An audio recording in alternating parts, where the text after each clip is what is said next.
जय हिंद दोस्तों, नमस्कार। कैसे हैं आप सब लोग? आशा करता हूँ बहुत अच्छी होगी। मैं विष्णु आपका हार्दिक स्वागत करता हूँ। दोस्तों, आज मौलिक अधिकार के बारे में जानेंगे, फंडामेंटल राइट के बारे में जानेंगे। दोस्तों, मैंने थंबनेल पर ऐसे ही नहीं लिख रखा है मजाक से हटके। यूट्यूब पर पहली बार ऐसे पढ़ोगे, आप कहोगे सर सब ऐसे ही लिख देते। भाई देखोगे तो आपको पता लगेगा इसके बारे में, क्योंकि इसमें मैंने ऐसी चीजों को सम्मिलित किया है जो मौलिक अधिकार से हमारे एग्जाम में निरंतर पूछे जाते हैं प्रश्न। एग्जामिनर कुछ इस प्रकार से प्रश्न सेट करता है कि आर्टिकल 12 से 35 के बीच में आर्टिकल आता ही नहीं है और कुछ और पूछ लेता है और आता मौलिक अधिकार से ही है। तो वो कहां से आ रहा है? आता तो फंडामेंटल राइट से। वो सारी चीजों के बारे में आज हम बताएंगे। ये कंप्लीट फंडामेंटल राइट का वीडियो होगा, थोड़ा लंबा जरूर हो सकता है, लेकिन इसको देखने के बाद आप किसी भी एग्जाम में, किसी भी का मतलब किसी भी एग्जाम में आप बैठ सकते हो, क्योंकि इसको मैंने बहुत डिटेल से लिया है। इसके सारे खंड मैंने कराए हैं, सारी चीजों को एक्सप्लेन किया है बहुत शानदार तरीके से और सबके बारे में।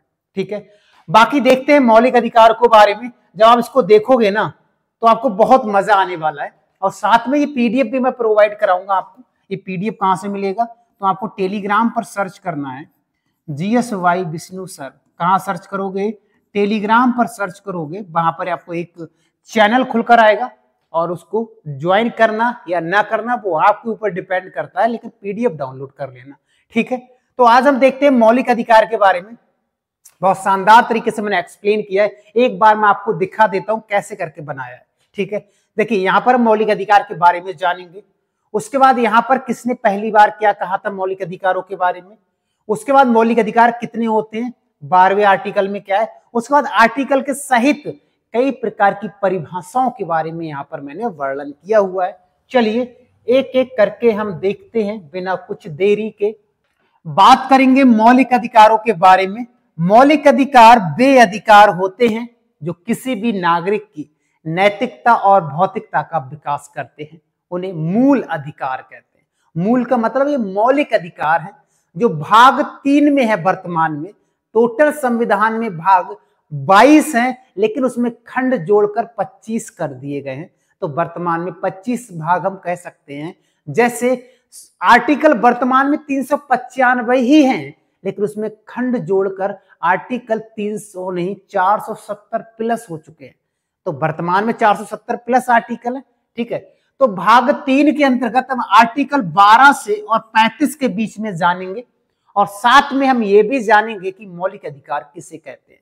मौलिक अधिकार को मैग्ना कार्टा कहा जाता है। इसका कारण है जब पहली बार दुनिया में ब्रिटेन में मौलिक अधिकारों को दिया गया था राजा जॉन के द्वारा, तो उन्होंने इसको मैग्ना कार्टा कहा था कि ये नागरिकों को मूल अधिकारों को मैग्ना कार्टा कहा जाने लगा। तो वही मैंने यहां पर लिखा है कि भाग 3 को भारत का मैग्ना कार्टा कहा जाता है, और 1215 ईस्वी में दुनिया में पहली बार मौलिक अधिकार दिए गए थे ब्रिटेन में महाराजा जॉन के द्वारा। और महाराजा जॉन ने ही यही मौलिक अधिकारों को जो 1215 में दिए गए थे, इन्हीं को मैग्ना कार्टा कहा था। और इसी के तहत भारत में जब मौलिक अधिकार दिए गए थे तो उनको भी मैग्ना कार्टा कहा गया है। तो पहली बार दुनिया में मौलिक अधिकार कहां दिए गए मैंने आपको बताया था। मौलिक अधिकार का उद्देश्य क्या है, पर्पस क्या है, मौलिक अधिकार क्यों दिए जाते हैं? ताकि व्यक्ति के व्यक्तित्व का विकास हो सके। अगर आपको मौलिक अधिकार नहीं दिए गए तो आप बिल्कुल बेकार हैं। आपको कोई चाहे गिरफ्तार कर लेगा, कोई किसी को मार देगा, आपको शिक्षा नहीं दी जाएगी, आतंकवादी बना दिया जाएगा, कोई समानता नहीं होगी, आपसे लोग घृणा करेंगे। मेरा कहने का मतलब है व्यक्ति के व्यक्तित्व का विकास करता है, आपके एटीट्यूड को बनाए रखता है ये सारे मौलिक अधिकार।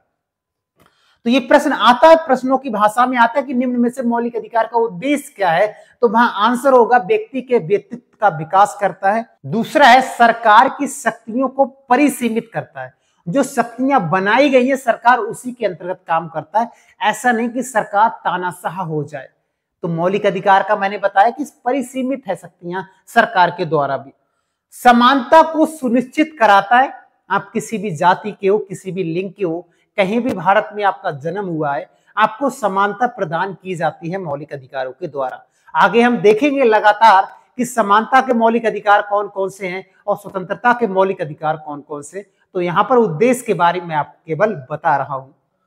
चौथा है अभिव्यक्ति एवं रिवाजों को मानने की स्वतंत्रता और सुनिश्चित कराने की स्वतंत्रता। यानी आप किसी भी रिवाज रीति रिवाज को मना सकते हो, पूरा स्वतंत्रता देता है। आर्टिकल 25 हम आगे देखेंगे इसके बारे में।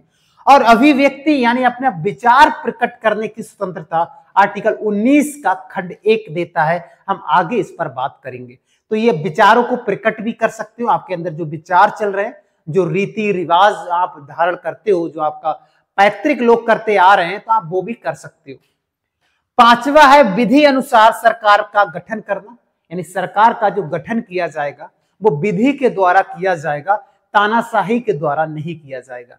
आगे हम आपको बताएंगे भी, इसमें मौलिक अधिकारों में नहीं दे रखा है कि सरकार का गठन कैसे किया जाएगा। जब मैंने आपको राष्ट्रपति के बारे में बताया था, प्रधानमंत्री के बारे में बताया था, लोकसभा के बारे में बताया था, वहां पर एक्सप्लेन किया था इसके बारे में। और दुनिया में दूसरी बार फ्रांस में मौलिक अधिकारों को दिया गया था। कब? 1789 ईस्वी में। ये कई बार पूछा जाता है, ठीक है। उसके बाद में अमेरिका में मौलिक अधिकारों को कब दिया गया था? 1791 ईस्वी में दिया गया था मौलिक अधिकारों को। कहां पर? अमेरिका में। तो अमेरिका में कब दिया गया, फ्रांस में कब दिया गया, ब्रिटेन में कब दिया गया था, ये डाटा आपको याद रखना है। उसके बाद में मौलिक अधिकारों की पहली मांग अगर देखा जाए भारत में, तो 1895 ईस्वी में बाल गंगाधर तिलक के द्वारा किया गया था। आपको पता है बाल गंगाधर तिलक के द्वारा ही गणपति उत्सव की शुरुआत की गई थी। किसकी? गणपति उत्सव की शुरुआत की गई थी किसके द्वारा? बाल गंगाधर तिलक के द्वारा। और शिवाजी महोत्सव की भी शुरुआत की गई थी। शिवाजी महोत्सव की शुरुआत भी की गई थी किसके द्वारा? इन्हीं के द्वारा। ये प्रश्न कई बार पूछा गया है भाई, इसलिए मैंने यहां पर नोट डाउन कराया। गणपति की शुरुआत की गई थी 1893 ईस्वी में, और शिवाजी महोत्सव की शुरुआत 1895 ईस्वी में की गई थी। और आपको पता है इनकी जो मृत्यु है वो 1 अगस्त, कब? 1 अगस्त 1920 को इनकी मृत्यु हो जाती है। ये वही बाल गंगाधर तिलक हैं जिनके द्वारा 1916 ईस्वी में होम रूल की स्थापना किया गया था, और जिसका प्रचार करने के लिए अपने जो पत्रिकाएं थी मराठा केसरी, उनका सहयोग इन्होंने लिया था, ठीक है। और ये वही बाल गंगाधर तिलक हैं जो कांग्रेस के कभी अध्यक्ष नहीं बन पाए थे। आपको याद रखना, गरम दल के नेता थे ये, ठीक है। तो मेरा कहने की बात है, मौलिक अधिकारों को पहली बार जब मांगा गया था वो बाल गंगाधर तिलक के द्वारा ऐसे ही मांगा गया था 1895 ईस्वी में। उसके बाद कभी यह पूछा जाए लिखित रूप से कब मांगा गया था, तो लिखित रूप से मांगा गया था, नेहरू रिपोर्ट पेश की गई थी 1928 ईस्वी में। इसके जो अध्यक्ष थे वो मोतीलाल नेहरू थे, और सचिव इसमें बनाया गया था वो जवाहरलाल नेहरू को बनाया गया था।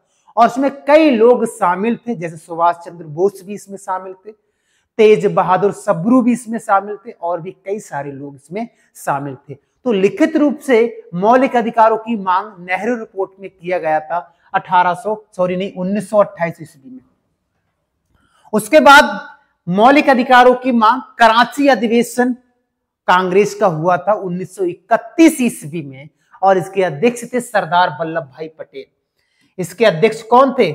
सरदार वल्लभ भाई पटेल थे। सरदार पटेल मैं यहां पर लिख देता हूं, सरदार पटेल जी। सरदार वल्लभ भाई पटेल के द्वारा मौलिक अधिकारों को पहली बार कराची अधिवेशन में कहा गया था कि मौलिक अधिकार देने चाहिए नागरिकों के लिए।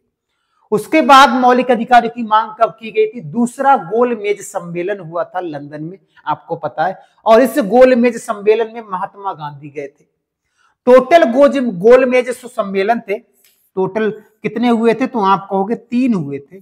कब कब हुए थे? एक हुआ था 1930 में, दूसरा हुआ 1931 में, और तीसरा हुआ था 1932 में। तीनों गोल मेज सम्मेलनों में भीमराव अंबेडकर गए थे, लेकिन महात्मा गांधी केवल दूसरे वाले में गए थे। महात्मा गांधी केवल दूसरे वाले में गए थे। अब आपको पता है इसमें जाने से पहले इरविन समझौता भी हुआ था। जाने से पहले आपको पता है इरविन समझौता भी हुआ था। इस समय का वायसराय या गवर्नर जनरल इरविन था, और गांधी जी, यानी गांधी जी के बीच में जी और ई लिख देते हैं, गांधी जी के बीच में और इरविन के बीच में इरविन समझौता 1931 ईस्वी में होता है। और ठीक उसी प्रकार से 1932 ईस्वी में पूना पैक्ट होता है, महात्मा गांधी और भीमराव अंबेडकर के बीच में पूना पैक्ट कब होता है? तो इस डेट को होता है। लेकिन जब महात्मा गांधी कहाँ लंदन गए थे दूसरे गोलमेज सम्मेलन में, तो उन्होंने मौलिक अधिकारों की मांग रखी थी। कहां पर? दूसरे गोलमेज सम्मेलन में।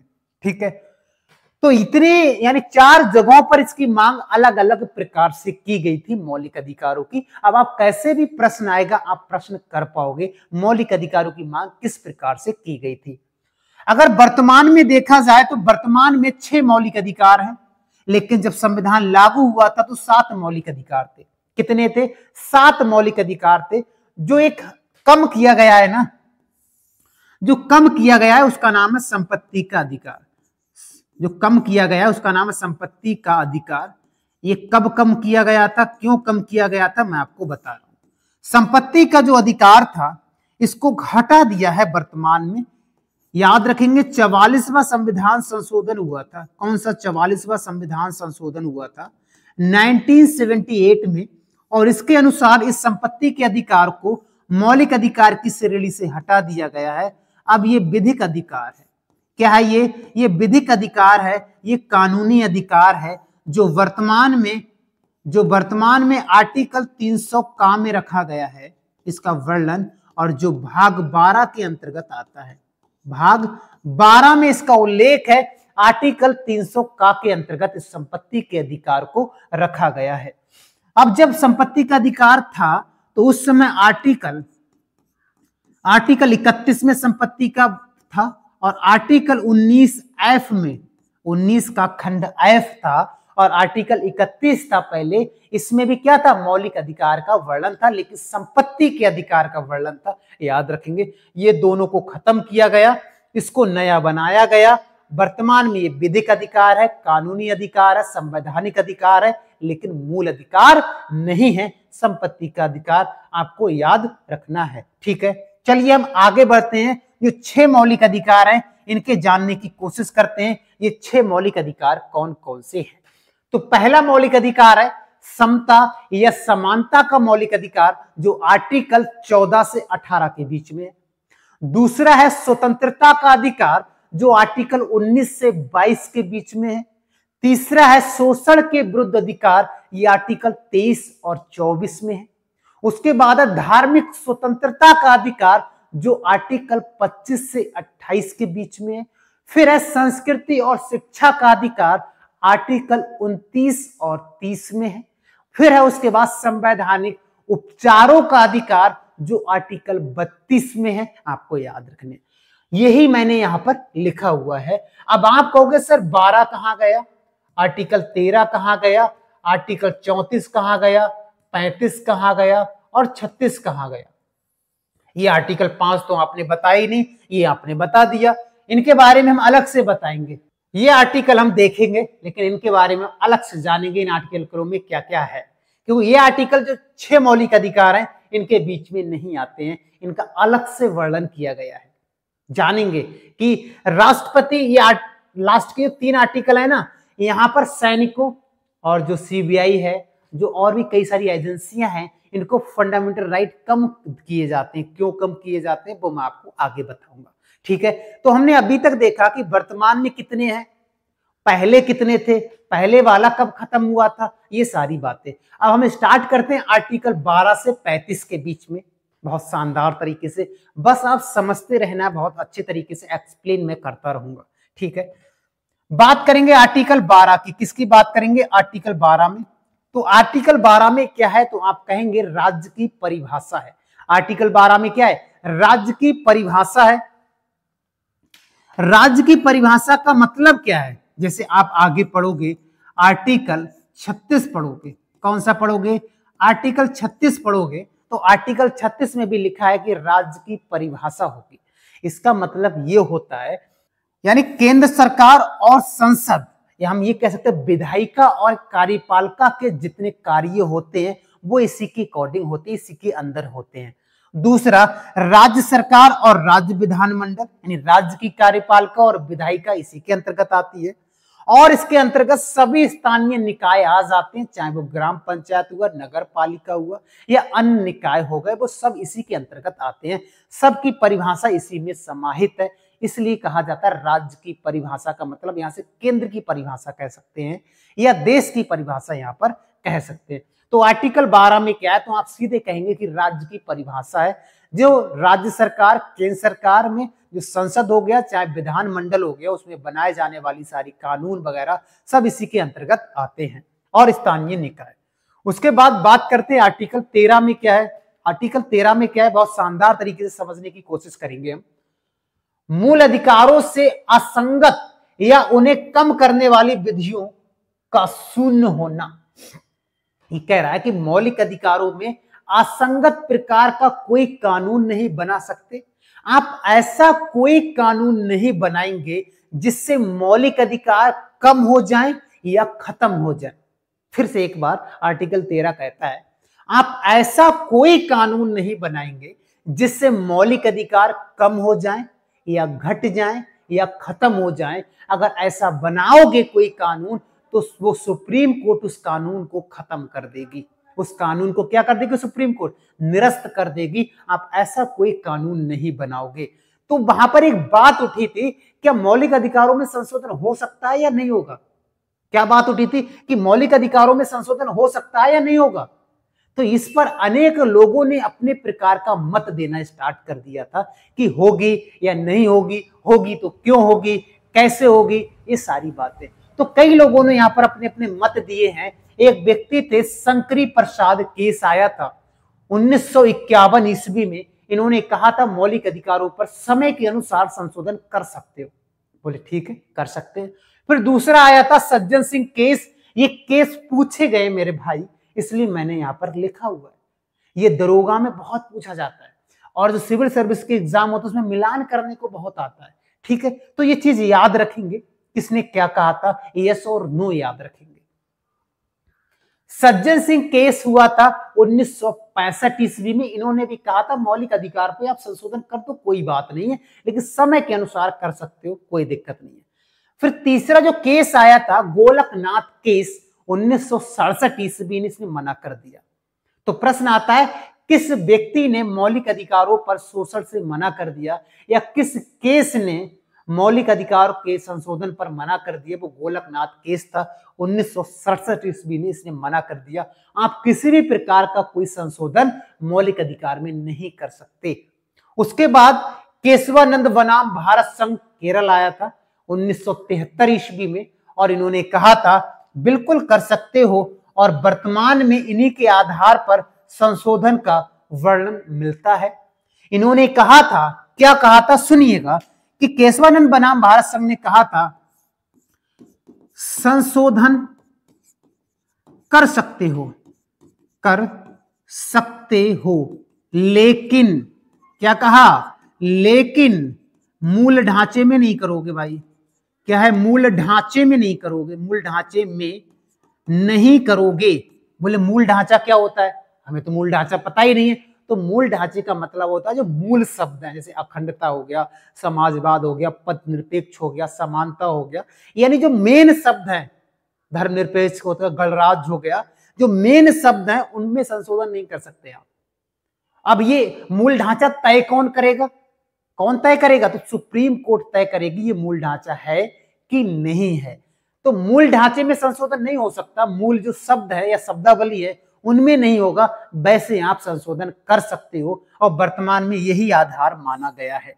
और आपको पता है कि संशोधन हुआ भी है, कई बार हुआ है। एक आर्टिकल आपको बता देते हैं, आर्टिकल 21A, ये जोड़ा गया था ना 2002 ईस्वी में 86वां संविधान संशोधन के द्वारा, शिक्षा का अधिकार। इसी प्रकार से बहुत सारे आर्टिकलों को उसमें जोड़ा गया है।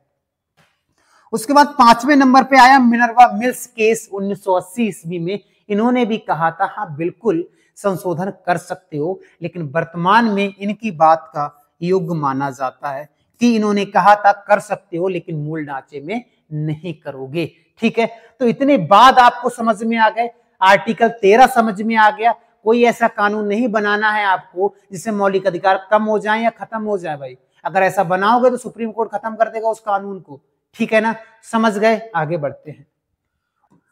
बात करते हैं समानता का अधिकार, आर्टिकल 14 से 18 के बीच में जानेंगे। समानता का मतलब है इसमें समानता की बात की जाएगी। आर्टिकल 14 से 18 के बीच में 5 आर्टिकल आते हैं। कितने आते हैं? 5। आप कहोगे 4 आते हैं, नहीं भाई 5 आते हैं। एक हम 14 देखेंगे, एक हम आर्टिकल 15 देखेंगे, 16 देखेंगे, 17 देखेंगे, 18 देखेंगे। यानी ये 5 आर्टिकलों को देखेंगे। बहुत शानदार तरीके से मैंने इसको डिजाइन किया है, सिंगल प्रश्न नहीं आएगा आपके एग्जाम में। ठीक है, चलो देख लेते हैं। आर्टिकल 14 क्या कहता है, अनुच्छेद 14 क्या कहता है? ये कहता है विधि के समक्ष समानता। विधि का मतलब है कानून। कानून के समक्ष भारत का प्रत्येक व्यक्ति समान है, इसमें बताया गया है। ये जो अवधारणा है, ये आर्टिकल 14 है, ये ब्रिटेन से लिया गया है। तो हम ये कह सकते हैं जो विधि का समक्ष समानता है, ये ब्रिटेन से लिया गया है। कह सकते हैं ना? कह सकते? कह सकते। एक और प्रश्न आता है, मैं यहां पर लिख देता हूं, विधि के समान, सही से लिख देता हूं, विधि के समान संरक्षण। विधि के समान संरक्षण। अगर ये कभी पूछा जाएगा कि विधि के समान संरक्षण, ये अवधारणा कहां से ली गई है, तो ये अमेरिका से ली गई है। ये अवधारणा यूएसए से ली गई है और ये अवधारणा ब्रिटेन से ली गई है। आपको याद रखना है, दोनों में अंतर है। ये समक्ष समानता, ये समान संरक्षण की बात करता है। संरक्षण का मतलब जो कानून के समान संरक्षण प्रदान किया जाएगा वो यूएसए के द्वारा किया जाएगा। ठीक है, ये लिखा हुआ भी, ये अवधारणा ब्रिटेन से ली गई है।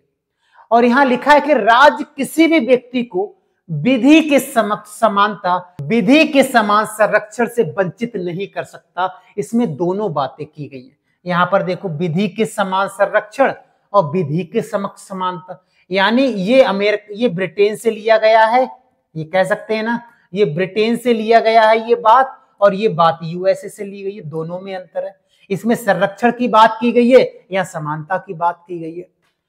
भारत का प्रत्येक व्यक्ति कानून की नजरों में समान माना जाएगा, प्रत्येक व्यक्ति। लेकिन कुछ लोगों को यहां पर अलग रखा गया है, कुछ लोगों को अलग रखा गया है। अपवाद है आर्टिकल 361, जब आप पढ़ोगे वो अपवाद में आता है। क्या है अपवाद? इसमें यह कहा गया है कि राष्ट्रपति हो या राज्यपाल हो, केंद्र में बड़ा राष्ट्रपति होता है, राज्य का बड़ा राज्यपाल होता है, कार्यकाल के दौरान उनकी गिरफ्तारी या कारावास के लिए किसी न्यायालय में कोई प्रकार की या कोई प्रक्रिया प्रारंभ नहीं की जाएगी। ये कह रहे हैं जब इनका कार्यकाल चलता होगा तो किसी भी प्रकार की कोई प्रक्रिया नहीं चल सकती किसी भी न्यायालय में। अगर ये कोई कांड भी कर देते हैं ना, तो जब तक ये अपने पद पर है इनको कोई अरेस्ट नहीं कर सकता, ना ही कोई न्यायालय में कोई मुकदमा लड़ सकता है। ये इसी में कहा गया है, ये अपवाद है। और क्या कहा गया है?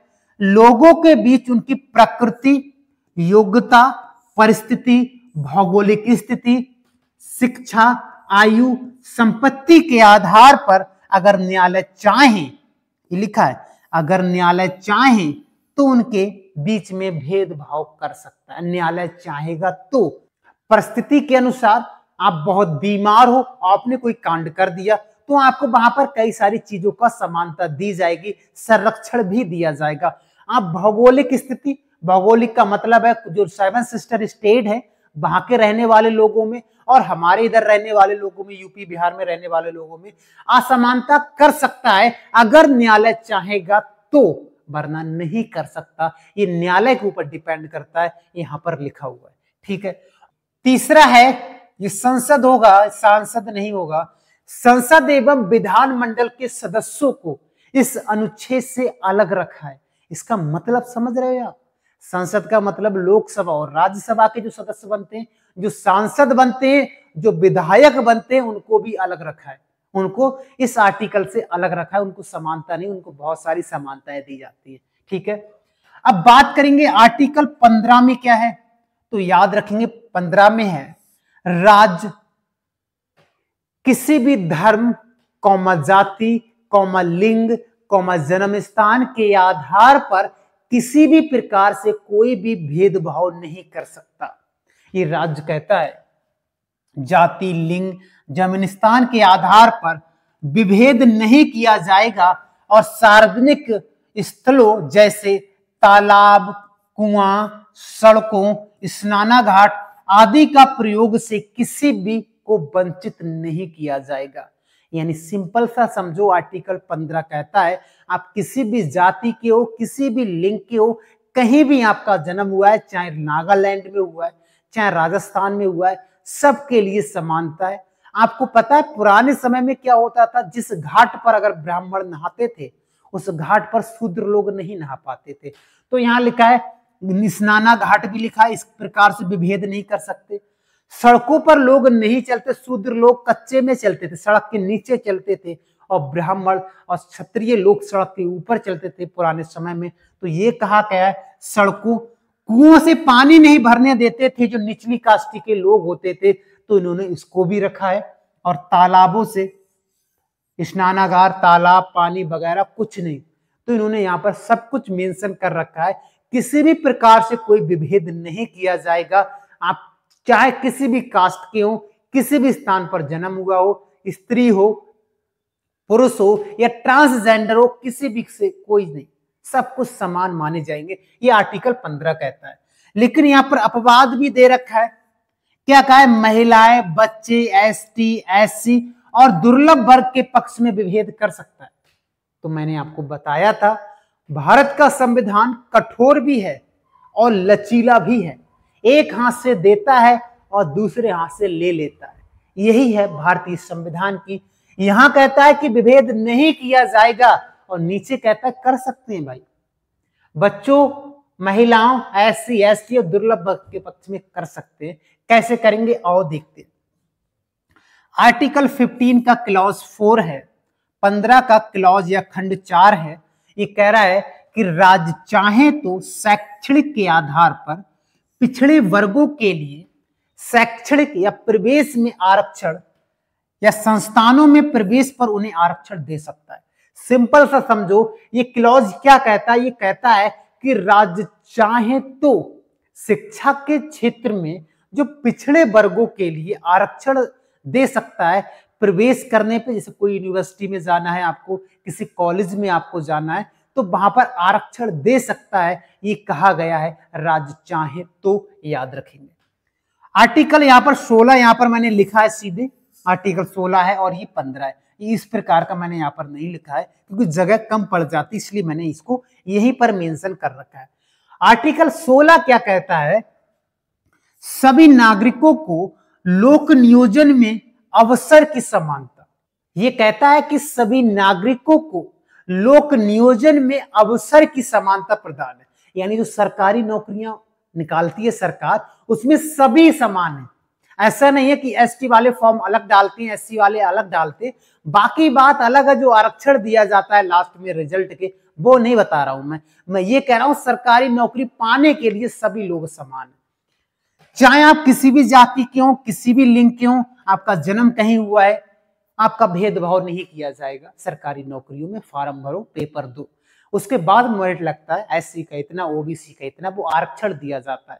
ठीक है, वो आरक्षण दिया जाता है, लेकिन सबको सरकारी नौकरी का अवसर में समानता है, ये आपको याद रखना है। ये आर्टिकल 16 कहता है।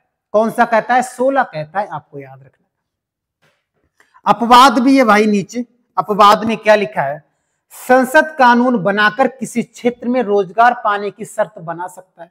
ये कह रहा है संसद ऐसा कोई कानून बना सकता है जो किसी भी पर्टिकुलर क्षेत्र में कानून बना सकता है कि इन सब व्यक्तियों को रोजगार दे दो। ये संसद कर सकता है पर्टिकुलर। तो आप ये ऑब्जेक्शन नहीं उठा सकते, नहीं भाई यहां तो किया है कि आप किसी भी जन्म स्थान क्यों आरक्षण, किसी भी जन्म स्थान क्यों आपका भेदभाव नहीं किया जाएगा। लेकिन अपवाद यहां पर पहले ही लिख दिया है। मैंने क्या बोला, कठोर भी है भारत का संविधान और लचीला भी है। नागरिकों के किसी पिछड़े वर्ग के लिए विशेष प्रावधान कर सकता है। जो बिल्कुल पिछड़ी जाती हैं उनके लिए कुछ और विशेष प्रावधान कर सकता है। तो आप ये नहीं कहोगे यार सर आपने तो यहाँ पर ये लिखा है कि जाति में कोई विभेद नहीं होगा, तो नीचे जाति से विभेद क्यों हो रहा है? अपवाद है भाई ये। ठीक है। तीसरा है, धार्मिक संस्था से संबंधित पद उस धर्म विशेष के अनुयायी के लिए आरक्षित किए जा सकते हैं। ये कह रहा है कि जो धार्मिक संस्थान होते हैं तो उस धर्म का कोई व्यक्ति होता है, उसके लिए जो पद होते हैं, ऊंचे ऊंचे पद होते हैं, वो आरक्षित किए जा सकते हैं। कोई मंदिर है बहुत विशाल, उसमें जो मेन व्यक्ति बैठता है तो वो उसी धर्म का होना चाहिए। ऐसा नहीं होता कि कोई अदर धर्म का हो जाए तो उसके लिए आरक्षित किया जाता है मामला कि ठीक है आप ही यहाँ पर बैठोगे, तो ऐसा भी कर सकते हैं। तो आप ये नहीं कहोगे कि सर यहाँ तो जन्म स्थान के आधार पर और जाति के आधार पर हो रहा है, ऐसा नहीं कह सकते, क्योंकि ये क्या है हमारा, ये मैंने बोला अपवाद में आ जाते हैं। चौथा है आर्थिक रूप से कमजोर वर्गों के लिए विशेष प्रावधान किए जा सकते हैं। यानी कमजोर जो वर्ग है उनको सरकार चाहे तो पैसा भी दे सकता है मंथली कि आप भैया इतना पैसा ले लो, अपना खाना खर्चा चलाते रहो, या कुछ ऐसी योजनाएं दे सकता है जिससे उनको बहुत अधिक लाभ हो जाए, तो कानून बना सकता है। तो आप यहाँ पर ये नहीं कहोगे सर आपने तो ये कहा था कि जाति, अब यहाँ तो आना कमजोर जाति के लिए कुछ अलग ही विशेष प्रावधान है, तो वो अपवाद में लिखा हुआ है। तो 16 कहता है सभी के लिए नौकरी में समानता है गवर्नमेंट, बस कुछ अपवादों को अगर आप याद रखोगे तो काम हो जाएगा आपका, ठीक है। तो 16 हमने देख लिया था। आर्टिकल 16 का क्लॉज 4 क्या कहता है, खंड 4 क्या कहता है कि राज्य सरकार सभी पिछड़े पक्ष में, कलर चेंज कर लेते हैं, राज्य सरकार सभी पिछड़े वर्ग के पक्ष में नियुक्ति या पदों पर आरक्षण हेतु प्रावधान कर सकती है। राज्य के अधीन सेवाओं में पर्याप्त प्रतिनिधित्व नहीं है। ये कह रखता है कि राज्य के अधीन जो सेवाएं हैं, चाहे वो आईएएस हुआ, आईपीएस हुआ, और भी आरओ या अनेक प्रकार के जो गवर्नमेंट एग्जाम होते हैं, अगर आपके पास पर्याप्त प्रतिनिधित्व नहीं है, पर्याप्त लोग नहीं है, तो आप यहाँ पर नियुक्ति में आरक्षण कर सकते हो, नियुक्ति में आरक्षण कर सकते हो। ये बोला गया है क्लॉज 4 में आर्टिकल 16 के, याद रखेंगे। आरक्षण की बात की गई है यहाँ पर, किसमें, तो याद रखेंगे राज्य के अधीन सेवाएं पर्याप्त करने के लिए, याद रखेंगे। उसके बाद आर्टिकल 16 का क्लॉज और सब क्लॉज ए है, ये सब क्लॉज, यानी 16 का खंड 4 उपखंड ए में क्या कहा गया है कि जो एससी और एसटी के पक्ष में जो पद उन्नति के मामले होते हैं उनमें आरक्षण दिया जा सकता है। एससी का मतलब होता है अनुसूचित जाति और एसटी का मतलब होता है अनुसूचित जनजाति लोगों के लिए पदों में भी आरक्षण दिया जा सकता है। ये बात यहां पर की गई है।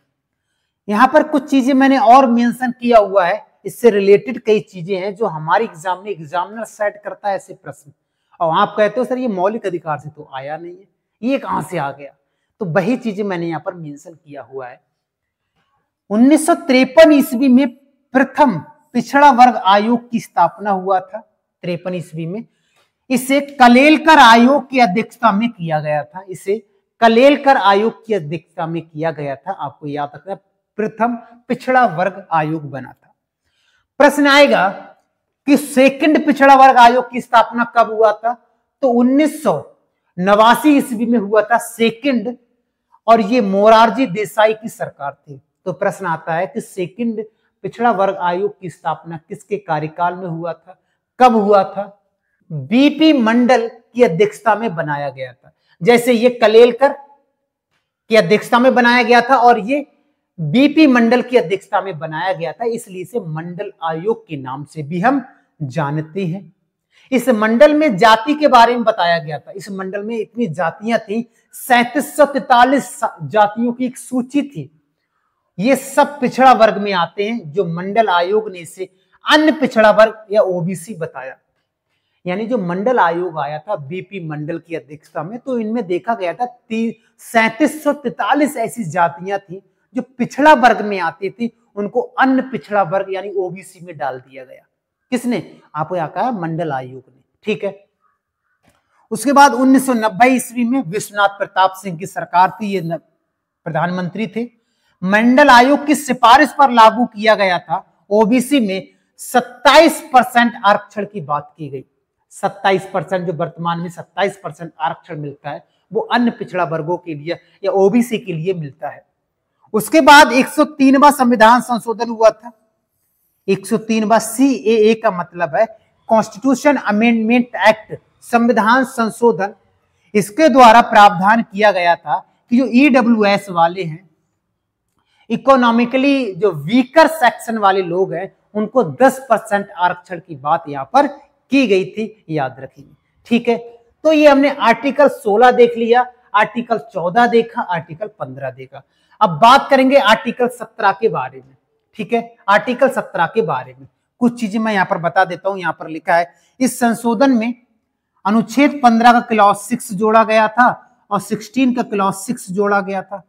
ये जोड़ा गया था ये संविधान संशोधन के द्वारा, इसलिए ये दोनों चीजें यहां पर लिख रखी है। ये प्रश्न ना के बराबर आते हैं, लेकिन मैंने यहाँ पे इसलिए मेंशन कर दिया है, अगर आपका नोट्स में कोई भी चीज लिखी होती है तो वो आपको याद हो जाती है, अगर आप कोई भी चीज नहीं लिखते हो तो याद नहीं होती है। जो मैंने इसको पीपीटी बनाया है तो मैंने इस प्रकार से बनाया है ताकि जो मैं बोल रहा हूं वो सब इस पे लिखित हो, ताकि आपको नोट्स बनाने में कोई दिक्कत ना आए। ठीक है, उसके बाद देखते हैं आर्टिकल 17 के बारे में बताते हैं। 17 कहता है अस्पृश्यता का अंत या छुआछूत का अंत। अस्पृश्यता क्या है, छुआछूत क्या है? पहले निचली कास्ट के जो लोग होते थे, लोग उनको गाली दे देते थे और किसी के घर में घुस जाते थे तो ये कहते थे अरे मेरा घर नापाक कर दिया, गंगा जल से धोते थे। किसी ने टच कर दिया तो अपने आप को नापाक समझते थे। ऐसा पहले मतभेद चलता आ रहा था। तो ये आर्टिकल 17 जोड़ा गया था, इसमें कहा गया है कि अस्पृश्यता का अंत या छुआछूत का अंत किया जाएगा। संविधान में इसकी परिभाषा और दंड का प्रावधान नहीं है, केवल लिख रखा है। तो परिभाषा और दंड का प्रावधान संसद ने बना दिया, कितना दंड मिलना चाहिए, इसकी परिभाषा क्या है। आओ देखते हैं क्या क्या परिभाषा है, क्या दंड का उल्लेख है, एक एक करके देखते हैं। तो 17 में अस्पृश्यता या छुआछूत का अंत। संसद ने अस्पृश्यता निवारण अधिनियम लाके आए थे 1955 ईस्वी में। कब लेके आए थे? 1955 ईस्वी में लेके आए थे। फिर इसमें संशोधन किया गया था 1976 में। इसका नाम बदलकर नागरिक अधिकार संरक्षण अधिनियम कर दिया। नागरिक अधिकार संरक्षण अधिनियम कब किया गया था? इसको बदलकर 1976 ईस्वी में। अस्पृश्यता का अर्थ क्या है? अनुसूचित जाति के किसी सदस्य के साथ, अनुसूचित जाति या जनजाति की किसी के सदस्य के साथ अगर जाति के आधार पर आप भेदभाव कर रहे हो, जाति को लेकर, तो आपके पास कांड माना जाएगा। तो ये कांड माना जाएगा, आपको सजा भी हो सकती है। आओ देखते हैं कैसे सजा होगी। जैसे जाति के आधार पर आप किसी को अपमान सूचक शब्द बोल देते हो, भाई गाली गलौज कर देते हो, और उसने रिकॉर्ड कर लिया कि वो जाति को लेकर गाली दे रहा है, तो आप पकड़ जाओगे।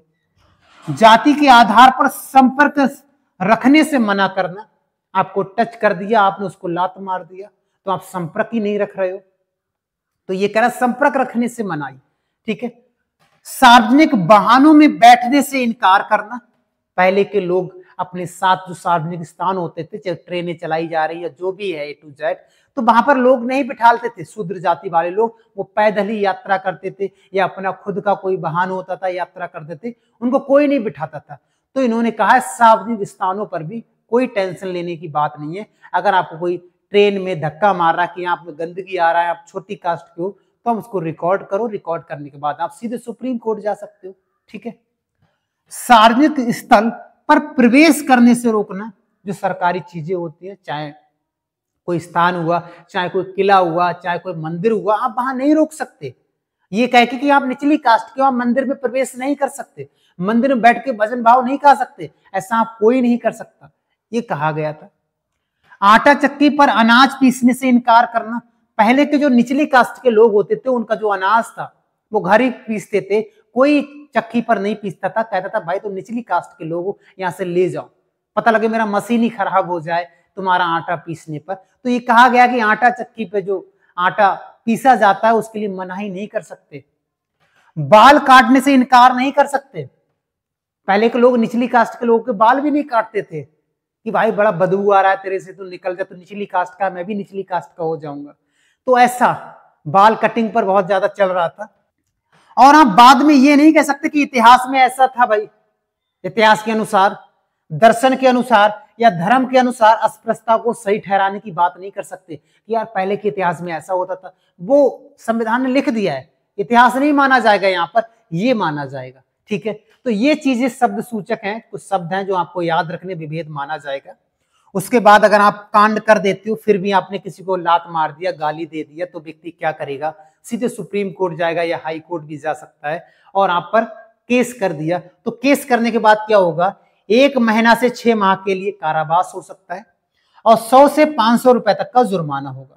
उस समय 100 से 500 रुपए बहुत होते थे, लेकिन आज के जमाने में ये रुपए ज्यादा नहीं है, ये तो ऐसे ही चुटकी बजाओगे ये रुपए दे दोगे आप। अगर पहली बार आपने किसी के साथ ये सब किया है तो आपको ये सजा हो सकती है, फिर भी आप ना माने तो दूसरी बार क्या होगा, 6 से 1 साल के बीच में सजा हो सकती है और 200 से 500 रुपए का जुर्माना हो सकता है। फिर भी ना माने, उस व्यक्ति को फिर तंग किया आपने, तीसरी बार क्या होगा, 1 से 2 साल तक की कारावास होगा और 500 से 1000 रुपए का जुर्माना होगा। ये 3 बार है लगातार। अगर ये काम आप कर रहे हो तो ये 3 बार में ये सजा मिल सकती है, अगर एक के बाद एक आप मान नहीं रहे हो तो। ठीक है, तो ये चीज याद रखेंगे। आगे लिखा हुआ है 1989 ईस्वी में एससी और एसटी अत्याचार निवारण अधिनियम पारित हुआ है। तो प्रश्न आता है कि एससी एसटी अत्याचार निवारण अधिनियम पारित कब किया गया था, तो आपका सही आंसर होगा 1989 ईस्वी में। इसमें मुख्य बातें क्या हैं, जो एससी एसटी समुदाय के लोग हैं वो 22 इसमें कार्य दे रखे, वो आपको नहीं करने। अगर वो आप कर रहे हो तो आपको 6 माह से 5 साल का कारावास हो सकता है। वो 22 कार्य क्या है वो आपको जानने की जरूरत नहीं है। ठीक है, और इसके लिए जो अभियुक्त होगा उसको तत्काल गिरफ्तार कर दिया जाएगा और जमानत नहीं दी जाएगी। अग्रिम यानी पहले जमानत नहीं दी जाएगी। क्या कहते पहले के आपने मूवी में भी देखा होगा, कोई व्यक्ति पकड़ गया और वकील आता है, बोले लो ये जमानत के कागज, उसे बोलते हैं अग्रिम जमानत, पहले से ही जमानत करा रखा है। ठीक है, लेकिन अब वो सब बंद है, याद रखेंगे। और इसी में 2015 में एक संशोधन हो गया था, कुछ खास नहीं, बस ये कहा गया था जो 22 कार्यों की जगह 47 कार्य कर दिए गए और ये 2 काम बंद कर दिए गए।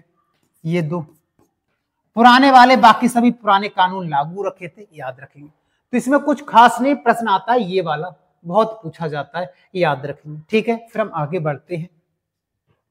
आर्टिकल 18 क्या कहता है, उपाधियों का अंत। उपाधियों का अंत पहले के लोग बहुत धारण करते थे, जैसे खलीफा की उपाधि, महाराजा धीराज, राय बहादुर, नाइटहुड, बहादुर, अनेक प्रकार की उपाधि धारण करके अपने आप को सहिंसा मानते थे। अपने आप पे घमंड आ जाता था कि मुझको उपाधि दिया गया है, तो इसलिए इन्होंने कहा उपाधि बंद कर दो भाई, घमंड नहीं आना चाहिए व्यक्ति में। तो इन्होंने उपाधियों को बंद कर दिया आर्टिकल 18 के तहत। क्या कर दिया, बंद कर दिया। तो इन्होंने कहा था कि अपवाद में सैनिक में उपाधि दे सकते हैं और शैक्षणिक क्षेत्र में आपको उपाधि दे दी जाती है, इसे प्रोफेसर लोग लगा देते हैं। और सैनिक के क्षेत्र में अनेकों प्रकार की उपाधि दी जाती है, कमांडर है, एडमिरल है, यानी अनेक प्रकार की उपाधि दे दी जाती है, बहादुर है। ठीक है, उसके बाद में बालाजी राघवन केस आया था 1996 ईस्वी में। ये केस इसलिए आया था, इन्होंने कहा था कि अब बताओ उपाधियों को जब आप अंत कर रहे हो तो आप भारत रत्न क्यों दे रहे हो, भारत रत्न तो दे रहे हो, वो भी तो एक उपाधि है। तो इन्होंने कहा था जो भारत रत्न है ना, जो भारत रत्न हम देते हैं ना, वो उपाधि नहीं है, वो सम्मान है। वो क्या है, वो सम्मान है। और जो उपाधि है वो सम्मान नहीं है, वो सम्मान नहीं है, आपको याद रखना, सम्मान नहीं है। तो ये राघवन केस में कहा गया था, क्योंकि ये मुद्दा उठा था कि भारत रत्न भी मत दो भैया आप, क्योंकि भारत रत्न भी एक प्रकार की उपाधि है, क्योंकि भारत रत्न आप अपने नाम के आगे और पीछे नहीं लगा सकते, ये कहा जाता है। ठीक है, चलिए तो हम आगे बढ़ते हैं। तो हमने आर्टिकल 14 में देखा था विधि के समक्ष समानता, आर्टिकल 15 में देखा था आप किसी भी धर्म, जाति, लिंग और जन्म स्थान के आधार पर भेदभाव नहीं किया जाएगा। आर्टिकल 16 में देखा था कि लोक नियोजन के अवसर में समानता दिया जाएगा, सरकारी नौकरियों में समानता दिया जाएगा। 17 में अस्पृश्यता का अंत देखा था और 18 में उपाधियों का अंत देखा था या नहीं। अब हम आगे बढ़ते हैं, बात करेंगे स्वतंत्रता का अधिकार। अनुच्छेद 19 से 22 के बीच में यहां पर बताया गया है स्वतंत्रता का अधिकार। तो आपको इसे समझने से ही लगता होगा स्वतंत्रताएं दे रखी होंगी, क्या क्या, आओ देख लेते हैं। आर्टिकल 19 कहता है कि इसमें 6 प्रकार की स्वतंत्रताओं का वर्णन है। कितनी, 6 प्रकार की स्वतंत्रताओं का वर्णन है। और पहले 7 थी, लेकिन मैंने कहा था 19 का जो एफ था ना, वो संपत्ति का अधिकार था, उसको खत्म कर दिया गया। आओ देखते हैं, एक लिखा है, 1 2 3 4 5 6 लिखे है ना, इसकी जगह आप का भी लिख सकते हो, का, ख, खा, गा, घा, अड़ा, चा भी लिख सकते हो, और इधर 19 भी लिख सकते हो, 19, 19, 19, क्योंकि ये 19 का ही तो भाग है। ये क्या 19 का ही तो भाग है, और देख लेते हैं। 19 का क्लॉज 1 कहता है विचार एवं अभिव्यक्ति की स्वतंत्रता। आप अपनी कहीं भी विचार रख सकते हो, अपने विचारों को प्रकट करने का अधिकार देता है आर्टिकल 19।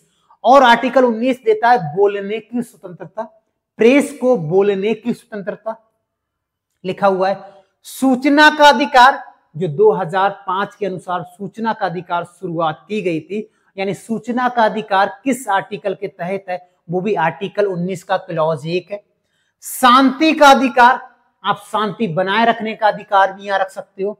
मौन का अधिकार, जब किसी व्यक्ति की मृत्यु हो जाती है तो आप कहते हो 2 मिनट के लिए मौन धारण कर लीजिएगा, तो ये अधिकार कौन सा आर्टिकल देता है, आर्टिकल 19 का क्लॉज 1 देता है।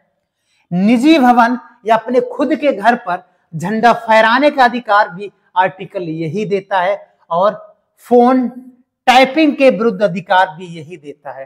तो इतने सारे जो अधिकार है वो क्लॉज 1 देता है या का देता है, आपको याद रखना है। खा क्या देता है, शांतिपूर्वक बिना हथियारों के आप सम्मेलन कर सकते हो।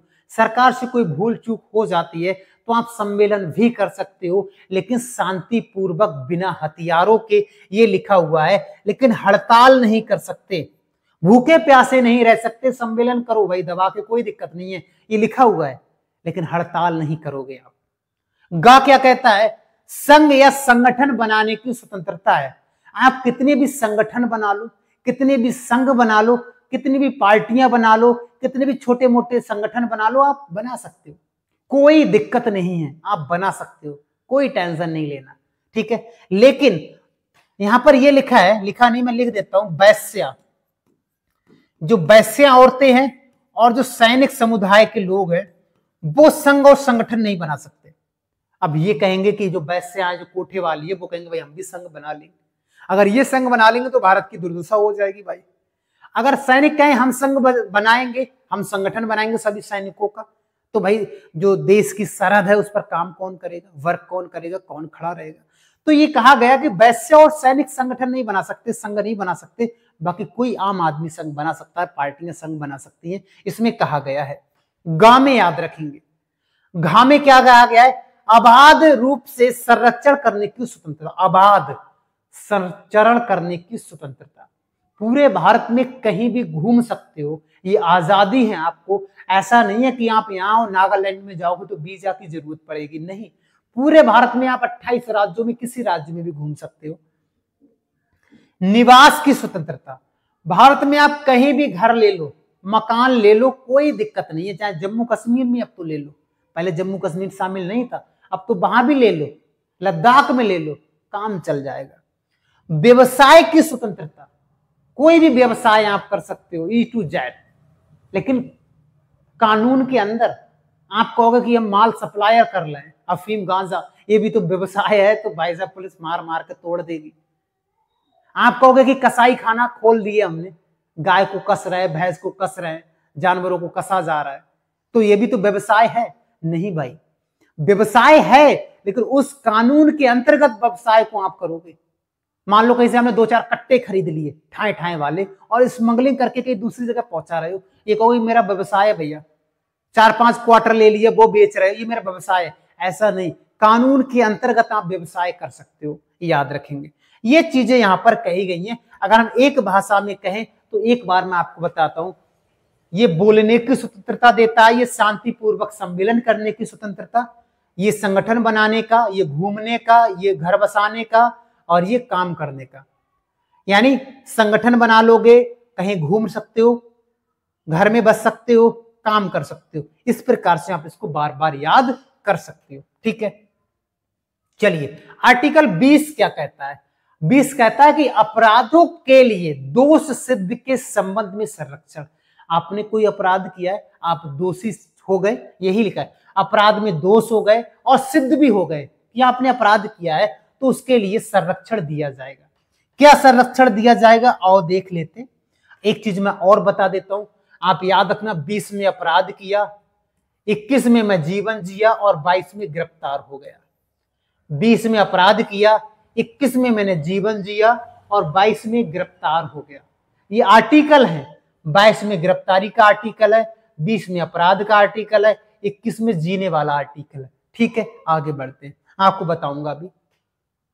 इसमें कहा गया है किसी व्यक्ति को तब तक अपराधी नहीं ठहराया जा सकता जब तक उसने अपराध के समय लागू किसी कानून का उल्लंघन ना किया हो और उसे उस कानून के प्रस्तावित सजा से अधिक सजा नहीं मिलेगी। ये कहा गया है अगर आपको ऐसे ही सजा नहीं दे दी जाएगी, आपने किसी कानून को तोड़ा है और उस कानून को तोड़ने में जो सजा दी जाती है वही मिलेगी। ऐसा नहीं कोई दूसरी सजा दे दी जाए, मान लो आपने किसी को मार दिया और आपको कत्ल की सजा दे दी जाए, ऐसा नहीं है, ये लिखा हुआ है। दूसरा क्या कहता है, किसी व्यक्ति को एक ही अपराध के लिए, आपने एक ही कांड किया है तो एक कांड के लिए एक ही बार सजा का प्रावधान नहीं है। ऐसा नहीं कि बार बार जज आपको बुला रहा है, 5 साल पूरा हो गया, काट कर आप घर आ गए, फिर बुला लिया कि भाई फिर आ जाओ 2 साल के लिए, एक नया कानून बन गया है, उसके अकॉर्डिंग आपको 2 साल और दिया जाता है। ऐसा नहीं है, एक बार में एक बार सजा का प्रावधान है, जो कांड किया उसी कांड का सजा है, ऐसा नहीं कांड चेंज कर दिया। ठीक है, आर्टिकल 21 क्या कहता है, प्राण एवं दैहिक की स्वतंत्रता, प्राण एवं दैहिक गरिमापूर्ण जीवन जीने का अधिकार है, अपने एटीट्यूड के साथ जीवन जीने का अधिकार है आपको। आर्टिकल 21 देता है अपनी गरिमा एटीट्यूड के साथ जीवन जीने का अधिकार। तभी मैंने यहां कहा 20 में अपराध करोगे, 21 में गरिमापूर्ण जीवन जियोगे अपराध करके और 22 में गिरफ्तार हो जाओगे। 22 वाला गिरफ्तारी वाला आर्टिकल है, लिखा है यहां पर। पासपोर्ट रखने का अधिकार भी आपके पास इसके तहत, विदेश में यात्रा करने का अधिकार है, रोजी रोटी का अधिकार है, निंदा का निद्रा, जो निद्रा है या नींद है उसका अधिकार है, निजता का अधिकार है, राइट टू प्राइवेसी, सरकारी अस्पतालों में समय पर उचित इलाज ना मिले उसका भी अधिकार है, पहाड़ी क्षेत्रों में, जो पहाड़ी क्षेत्र होते हैं पतले पतले सकरे से जो जगह होती है उसमें मार्ग का अधिकार है, यानी उसमें सड़क पड़वाने का भी अधिकार है कि भाई यहाँ सड़क डालो, यह पतला सा मार्ग है पहाड़ों क्षेत्रों में, ये बताया गया है। और इच्छा अनुसार जीवन साथी चुनने का अधिकार भी है। ये आईएएस में एक बार पूछा गया था कि किस आर्टिकल के तहत इच्छा अनुसार जीवन साथी चुनने का अधिकार है, वो आर्टिकल 21 है। बस 18 प्लस होनी चाहिए गर्ल्स, लड़की 18 प्लस है, आप 21 प्लस हो तो आप शादी कर सकते हो, ये आपको फंडामेंटल राइट है।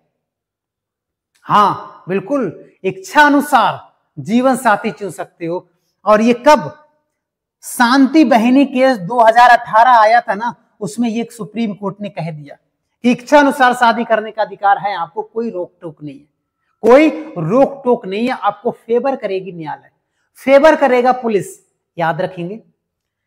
और एक पट्टा स्वामी केस 2017 में आया था, पट्टा स्वामी केस, इस केस के अनुसार ये कहा गया था राइट टू प्राइवेसी, निजता का अधिकार, जो आपकी प्राइवेसी चीजें हैं, चाहे आपका जीमेल हो गया, ईमेल हो गया, या जो भी है प्राइवेसी, वो आपका फंडामेंटल राइट है, राइट टू प्राइवेसी, याद रखेंगे। ठीक है, तो ये कुछ प्रश्न है आर्टिकल 21 से जो बार बार हमारे एग्जाम में आते हैं। ये सबसे बड़ा आर्टिकल है आर्टिकल 21, याद रखेंगे। चलिए, उसके बाद आर्टिकल 21A, मैंने कहा था आर्टिकल 21A को जोड़ा गया था।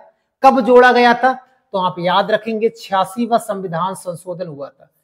86वां संविधान संशोधन हुआ था 2002 में, या 86वां कॉन्स्टिट्यूशन अमेंडमेंट एक्ट 2002 हुआ था। इसके अनुसार इसको जोड़ा गया है और इसमें कहा गया है कि 6 से 14 वर्ष के जो बच्चे हैं ना, उनको निःशुल्क शिक्षा का प्रावधान है, बिल्कुल निःशुल्क, कोई पैसा नहीं लिया जाएगा, निःशुल्क शिक्षा का प्रावधान है आर्टिकल 21A में। तो हम ये भी तो कह सकते हैं कि आर्टिकल 21A शिक्षा का अधिकार देता है, बिल्कुल कह सकते हैं। आर्टिकल 22 में क्या है, गिरफ्तारी। मैंने क्या बोला कि हम 20 में अपराध करेंगे, 21 में जीवन जिएंगे और 22 में गिरफ्तार हो जाएंगे। कहा था ना, 3 आर्टिकल ऐसे याद कर लोगे।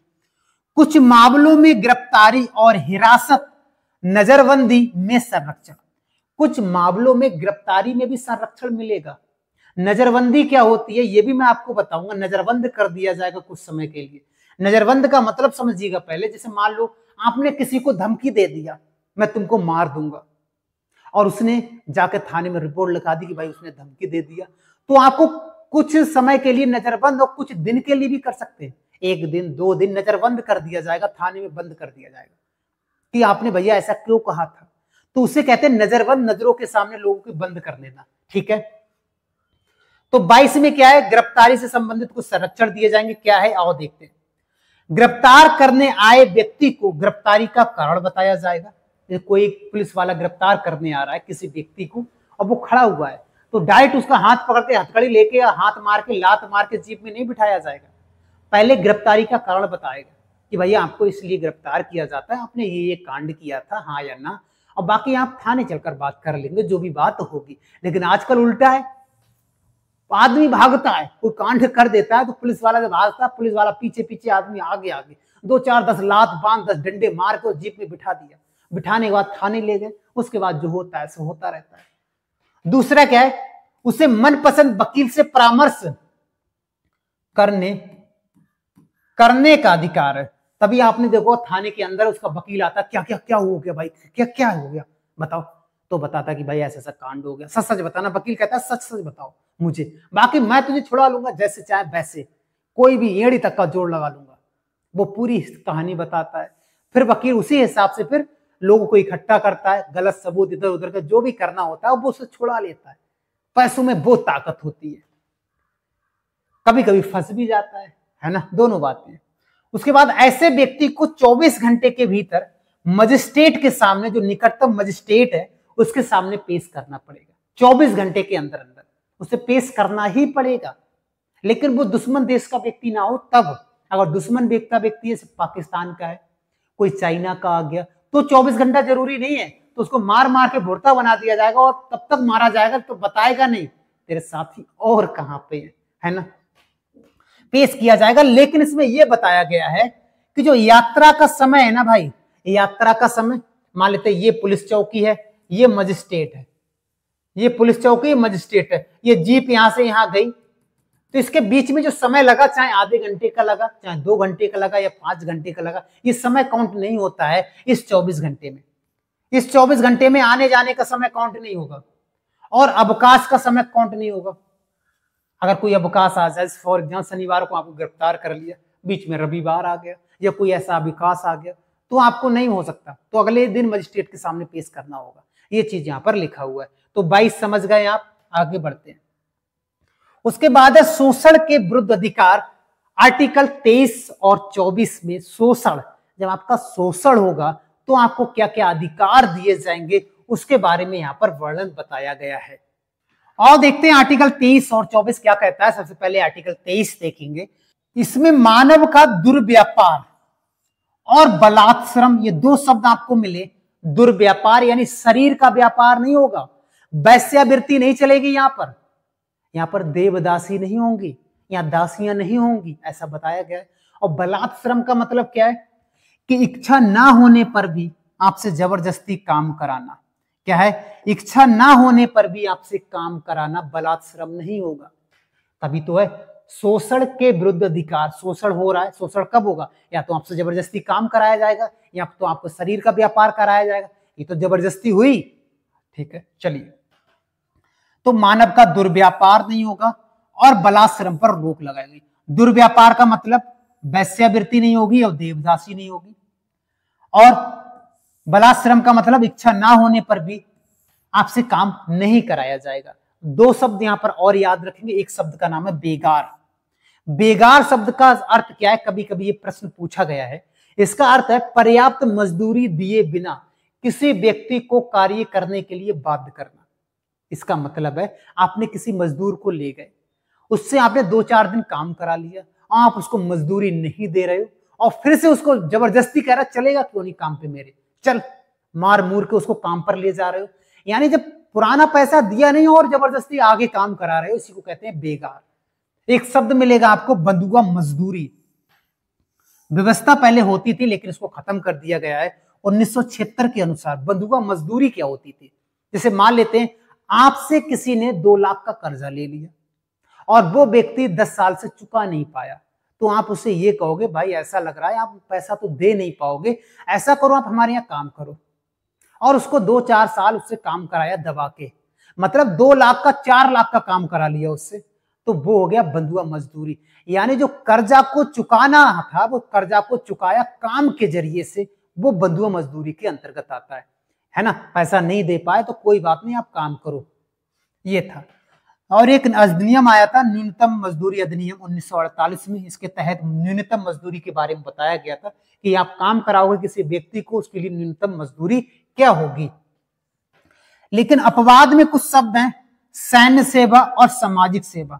सैन्य सेवा में आपको पता है जब सैनिक बनते हो आप, तो आपका ट्रेनिंग चलता है तो 4 बजे 3 बजे उठा के लात मार के उठा दिया जाता है और कहता है दौड़ो, तो आपका मन नहीं होता है, फिर भी जबरदस्ती कराते हैं। तो आप पता है वहां क्या कहोगे, अरे सर हमने पढ़ा था कि इच्छा ना होने पर भी काम आप करा रहे हो। तो वहां पर आपसे बताया जाएगा भाई ये अपवाद है, सैनिक में ऐसा हो सकता है, जबरदस्ती काम कराया जा सकता है, कोई दिक्कत नहीं है। सामाजिक सेवा, सामाजिक सेवा में जबरदस्ती करा सकते, ऐसी कोई बात नहीं। तो आर्टिकल 23 में 2 बातें याद रखनी है, बलाश्रम पर रोक और जबरदस्ती काम नहीं करा सकते और मानव का दुर्व्यापार नहीं हो सकता। आर्टिकल 24 क्या कहता है, आर्टिकल 24 कहता है कि 14 वर्ष से कम उम्र के जो बच्चे होते हैं, 14 वर्ष से जो कम उम्र के बच्चे होते हैं, उनको कोई जोखिम भरे कार्य या कोई कारखाना पर कार्य करने से रोका गया है। 14 वर्ष से कम आयु के बच्चों को कारखानों, ये जो खान होती है, कोयले की खान या और कोई खान या जोखिम भरे रोजगार में नहीं लगाया जाएगा किसी भी प्रकार से। अगर ऐसा लगाया जाता है तो वो कंपनी सीज हो जाती है। आपने देखो जितनी सारी कंपनियां होती है वो 18 साल से प्लस लड़कों को लेती है, 14 से नीचे को नहीं लिया जा सकता। अगर ले रहे हो तो आपका काम गड़बड़ा जाएगा, यही लिखा हुआ है 24 में, याद रखेंगे। 14 वर्ष से कम उम्र के बच्चों से आप काम नहीं करा सकते, जबरदस्ती या जोखिम भरे कार्य या कोई फैक्ट्री में कार्य नहीं करा सकते, ये इसमें प्रावधान है। ठीक है, चलिए हम आगे बढ़ते हैं। उसके बाद है धार्मिक स्वतंत्रता का अधिकार। धार्मिक स्वतंत्रता का अधिकार, अब इसको समझने से ही लग रहा है धर्म के बारे में ही कुछ होगा, यानी धार्मिक में स्वतंत्रताएं मिलेंगी हमको।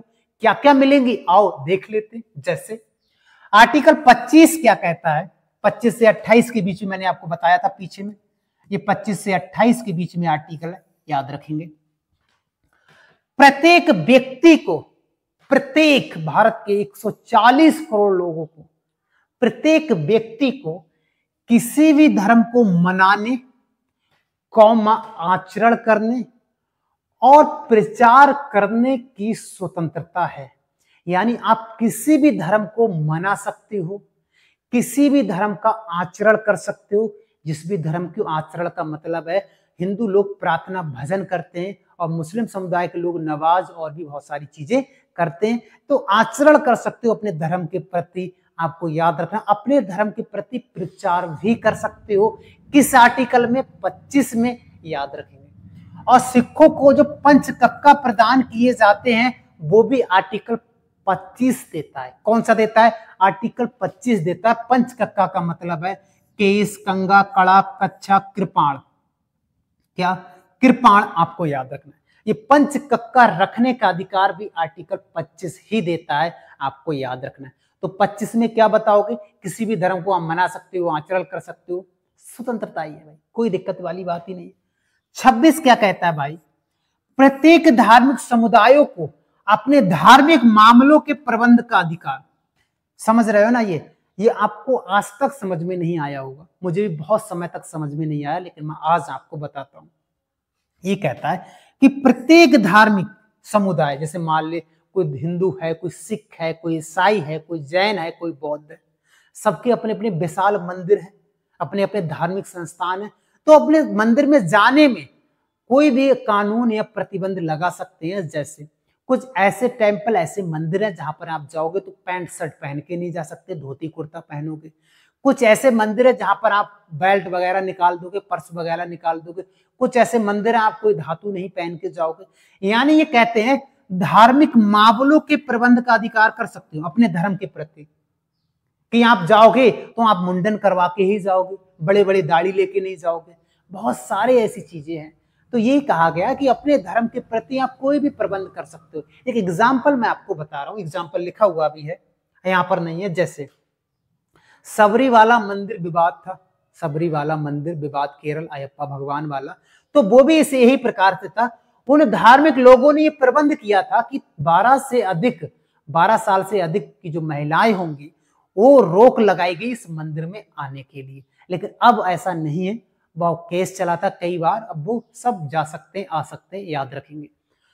तो सिंपल सा समझो, धार्मिक मामले के प्रबंध आप कर सकते हो। आपका मंदिर है, आप अपने मंदिर में रख सकते हो कि आप पहले चप्पल निकालोगे, उसके बाद आप पैर धुलोगे, उसके बाद आप हाथ जोड़ोगे, फिर घंटा बजाओगे, फिर प्रार्थना करोगे, फिर भजन भाव करोगे, ये प्रबंध कर सकते हो, ठीक है।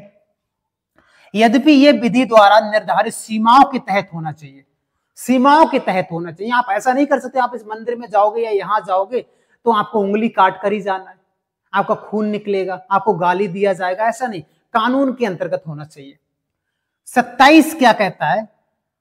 धर्म की अभिवृद्धि, किसी एक धर्म की अभिवृद्धि के लिए, किसी एक धर्म की अभिवृद्धि के लिए, एक धर्म को ऊंचा करने के लिए आपको जो टैक्स का रुपया मिला हुआ है वो एक धर्म पे खर्च नहीं कर सकते। आप सभी धर्मों पर बराबर बराबर खर्च करोगे।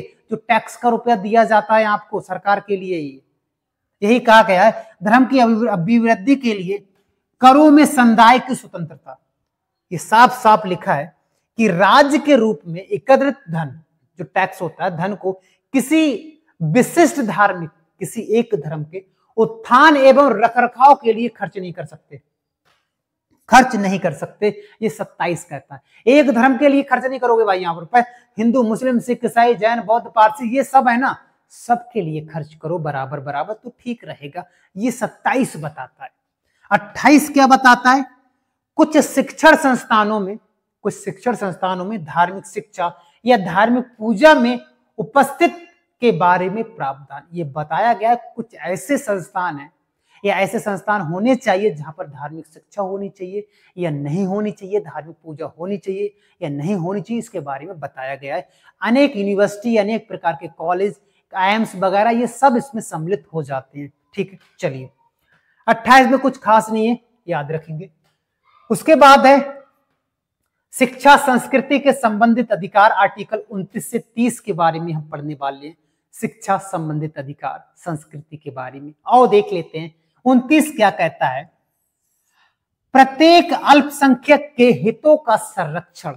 अल्पसंख्यक समुदाय के अंतर्गत हिंदू नहीं आते, मुस्लिम, सिख, ईसाई, जैन, बौद्ध, पारसी सब आते हैं, हिंदू नहीं आते अल्पसंख्यक में। इसमें बताया गया है, ये कहा गया है कि जो अल्पसंख्यक समुदाय के लोग हैं ना, जितने भी, वो अपनी भाषा चुन सकते हैं, अपनी लिपि चुन सकते हैं, अपनी संस्कृति चुन सकते हैं। कोई भेदभाव नहीं किया जाएगा किसी प्रकार का। आप किसी भी कास्ट के, किसी भी धर्म से बिलोंग करते हो, बस हिंदू नहीं हो, यानी अल्पसंख्यक के लिए केवल अल्पसंख्यक समुदाय के लोग अपनी भाषा चुन सकते हैं, अपनी लिपि चुन सकते हैं, अपनी संस्कृति भी चुन सकते हैं कि हमारी तो भैया पंजाबी भाषा है, या हमारी तो उर्दू भाषा है, हमारी संस्कृति तो ऐसी है, हमारी संस्कृति तो वैसी है। तो ये चुन सकते हैं, जो भी संस्कृति आप पे चलती होगी, जो भी पहनावा चल रहा है आपका, कोई सा पहनावा, वो सब चल सकता है। किसी व्यक्ति के साथ शिक्षा संस्थान में भेदभाव नहीं किया जाएगा।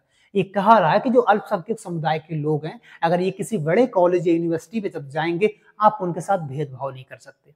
जो रैगिंग पहले चलता था ना, कि छोटी कास्ट का लोग है उसको दबा के रखते थे, मारते कूटते थे, ये नहीं होगा। ये बताया गया है, किसी प्रकार का कोई भेदभाव नहीं किया जाएगा। ये आर्टिकल 29 कहलाता है। आर्टिकल 30 क्या कहलाता है? शिक्षा संस्थानों की स्थापना और प्रशासन करने का अधिकार अल्पसंख्यक वर्गों का होगा।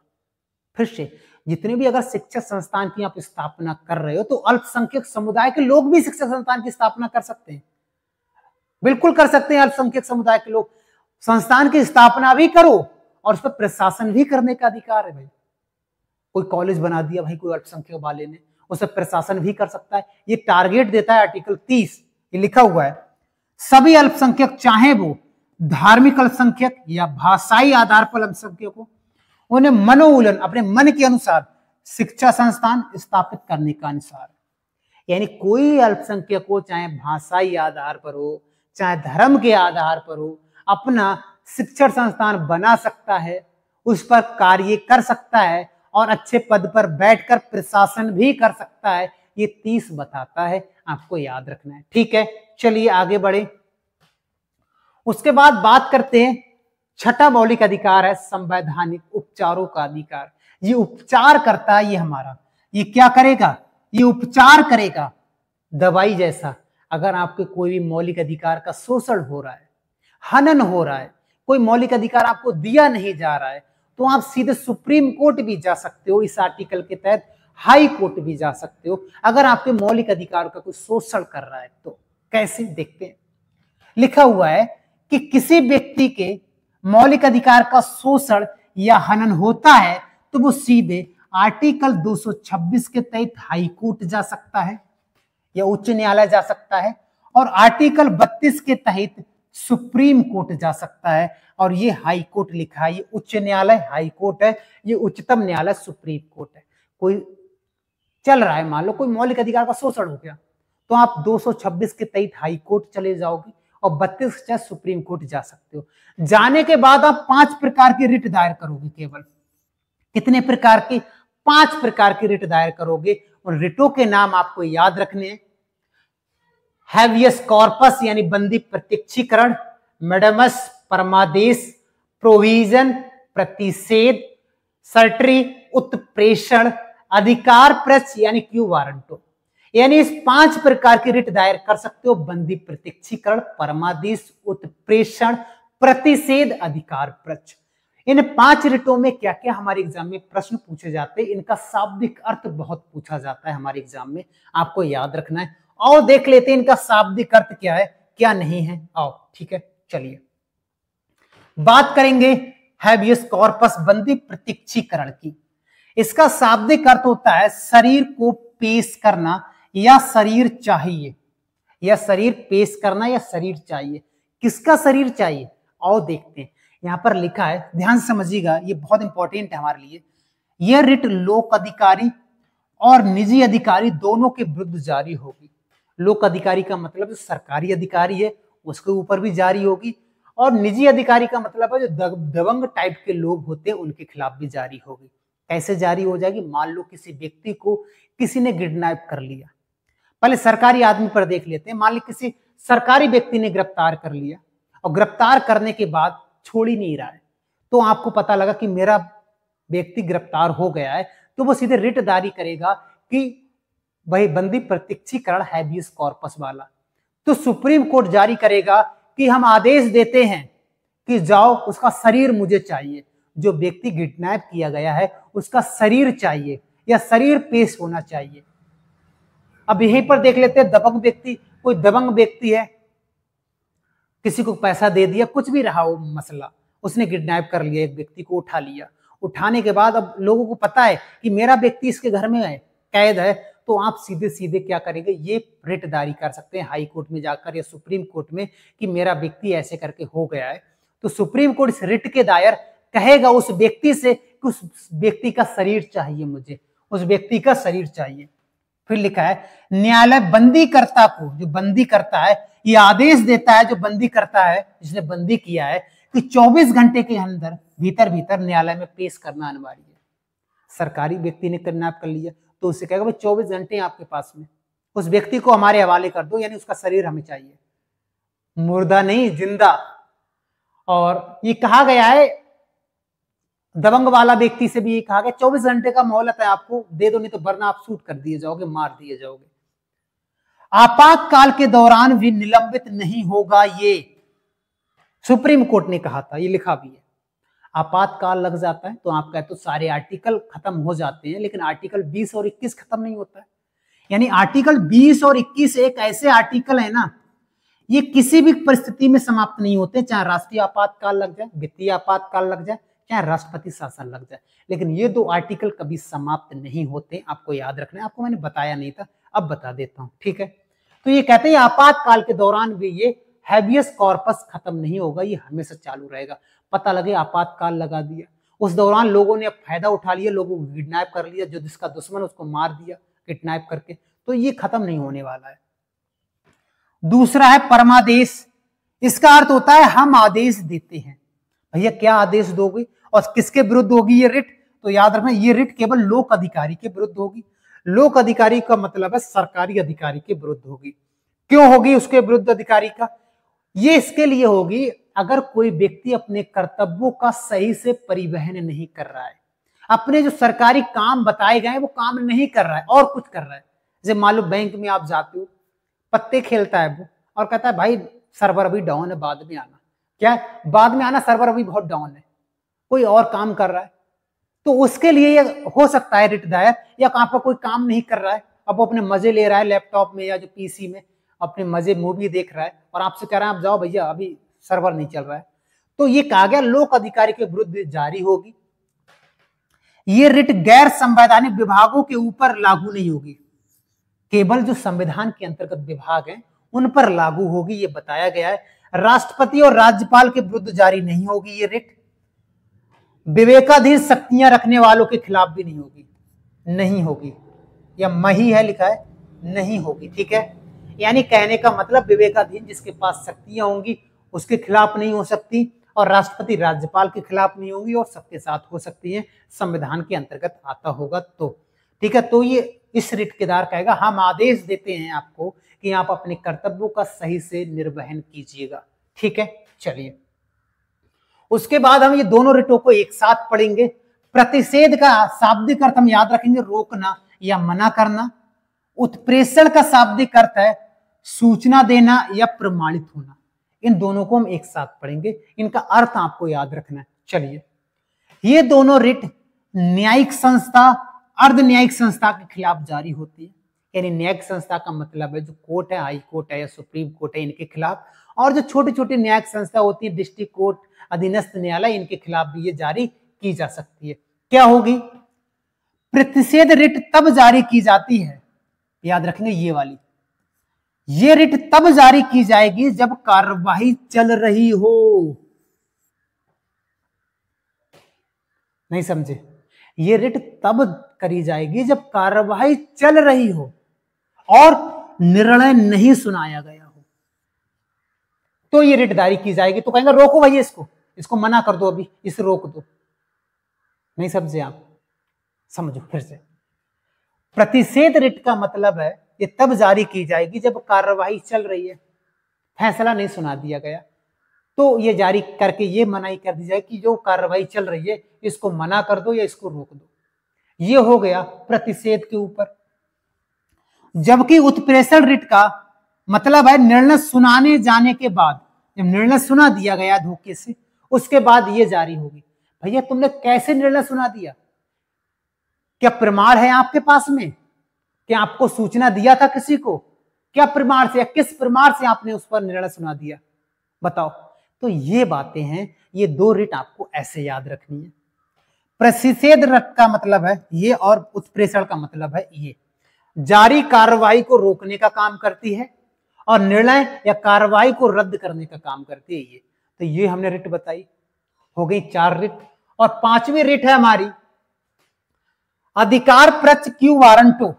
इसका मतलब है, सिंपल सा समझिएगा, पहले बता देता हूं, अवैध रूप से किसी सार्वजनिक या लोक पद को धारण करने के खिलाफ जारी की जाती है। याद रखेंगे, इसका मतलब ये है, इसका मतलब समझ लेते हैं। इसका मतलब है अवैध रूप से आपने कोई पेपर नहीं दिया, कुछ नहीं दिया और आप अधिकारी बन गए। मान लेते हैं आप दरोगा बन गए, आपने कोई पेपर नहीं दिया, दरोगा बनने के बाद आप काम कर रहे, वर्दी पहन लिया बेकायदा और बेकायदा गाड़ी पे घूम रहे हो, अपना काम चल रहा है, दबा के चल रहा है। तब आपने कई बार सुना होगा कि दरोगा 5 साल तक पद पर रहा, उसके बाद पता लगा ये दरोगा नकली है। कई मास्टर ऐसे कि ये नकली मास्टर निकला, कई IAS IPS कई TT ऐसे पकड़े जाते हैं, नकली TT बने पड़े। तो ये कहा जाता है कि अवैध रूप से किसी सार्वजनिक पद या सरकारी पद को धारण करने के खिलाफ।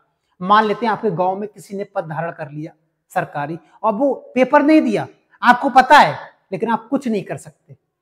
कर सकते हो भाई, आप क्या करोगे? इच्छुक व्यक्ति द्वारा जारी किया जा सकता है। एक ITI के द्वारा आप उसका नाम पूरा एड्रेस डालकर ITI के द्वारा उसका जवाब ले सकते हो कि ये व्यक्ति किस मेरिट से लगा है, कौन सा वैकेंसी आया था, कौन सा पेपर दिया था, इसकी ज्वाइनिंग कहां पर, सब आप पूछ सकते हो ITI के द्वारा। याद रखेंगे, किसी प्रसाद पर्यंत पद धारण करने वाले व्यक्ति के खिलाफ नहीं होगा।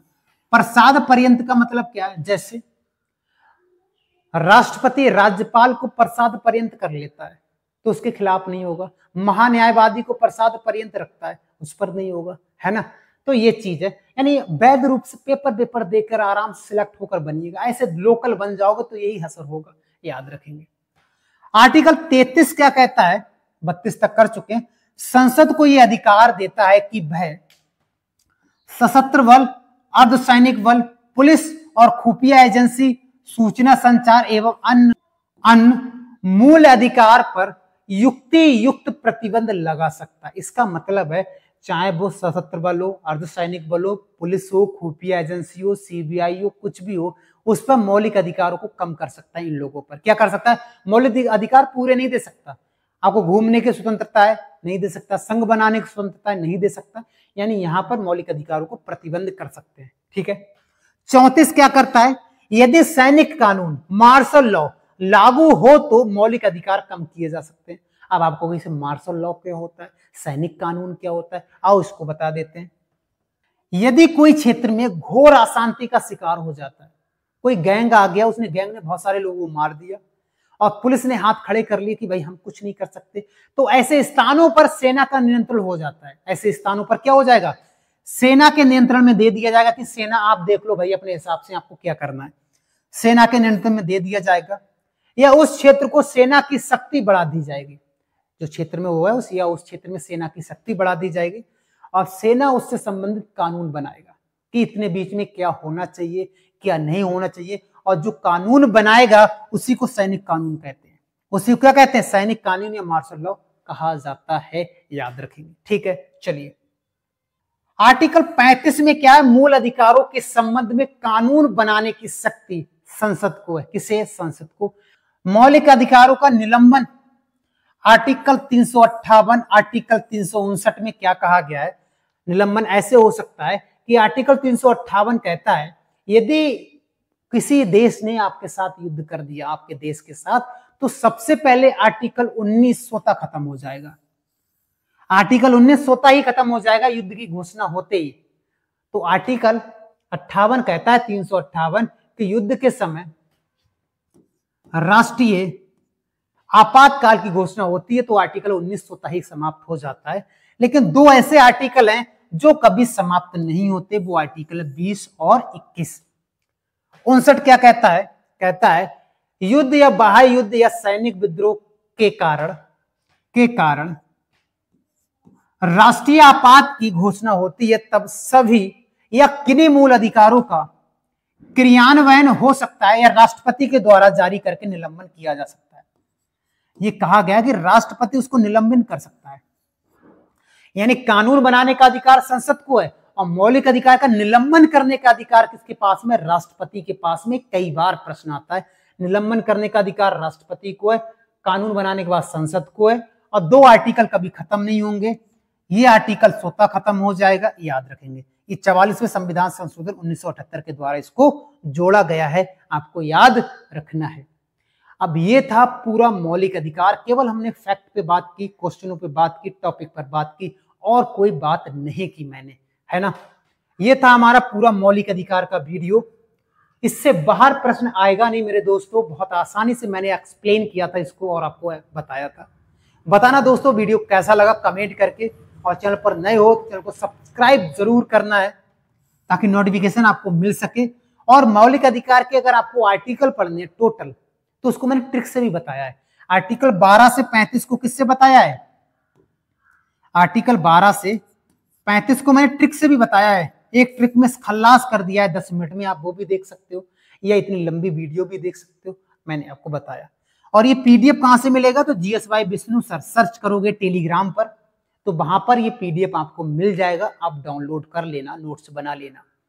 नए हो तो लाइक जरूर करना, दोस्तों को शेयर भी करना। और मैंने इसी प्रकार से मिडाइवल हिस्ट्री को समाप्त किया है। मॉडर्न हिस्ट्री के 2-3 टॉपिक बचे हुए हैं, वो भी समाप्त हो ही जाएंगे। और इंडियन हिस्ट्री का ये तो हो गया, और वर्ल्ड ज्योग्राफी के 7 कॉन्टिनेंट करा दिए हैं मैंने। और इंडियन पॉलिटी मैंने पूरा खत्म कर दिया है, इंडियन ज्योग्राफी मैंने पूरा खत्म कर दिया है ना। बहुत तगड़े तरीके से किया है दोस्तों, और सारा नोट्स आपको यहाँ पर मिल जाएगा।